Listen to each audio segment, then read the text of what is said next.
بسم اللہ الرحمن الرحیم۔ آج کی ویڈیو ہے کہ ربیع الاول کا چاند نظر آئے تو آپ کون سا ایک خاص وظیفہ کریں گے جس سے پورا مہینہ آپ کے گھر میں خیر و برکت رہے گی۔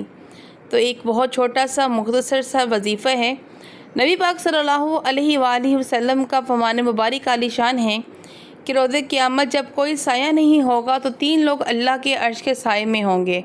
تو صحابہ کرام نے عرض کی کہ یا رسول اللہ صلی اللہ علیہ وآلہ وسلم وہ کون لوگ ہوں گے؟ تو نبی پاک صلی اللہ علیہ وآلہ وسلم نے فرمایا، پہلا وہ جو میری امتی کی پریشانی کو دور کرے گا، دوسرا وہ جو میری سنت کو زندہ کرے گا، اور تیسرا وہ جو مجھ پہ کثرت کے ساتھ درود پاک پڑھے گا۔ تو ربیع اول کا جب خاص وظیفہ جب چاند نظر آئے تو وہ آپ نے کون سا کرنا ہے کہ ربیع اول کا چاند نظر آئے تو آپ نے 11 مرتبہ درود پاک پڑھنا ہے، اور سب سے افضل درود پاک درود ابراہیم ہے۔ اگر آپ وہ پڑھ لیں تو سب سے زیادہ اچھا ہے۔ اگر آپ نے مختصر پڑھنا ہے تو آپ صلی اللہ علیہ وآلہ وسلم بھی پڑھ سکتے ہیں۔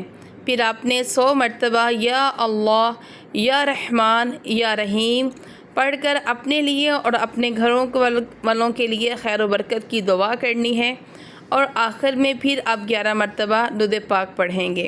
یہ عمل آپ رات کے ٹائم سے لے کر صبح فجر کے ٹائم تک کسی بھی وقت پر کر سکتے ہیں، کوئی خاص ٹائم مقرر نہیں ہے۔ بس جب ربیع اول کا چاند نظر آئے تو اس کے بعد آپ صبح فجر سے پہلے کسی بھی وقت اس عمل کو کر سکتے ہیں۔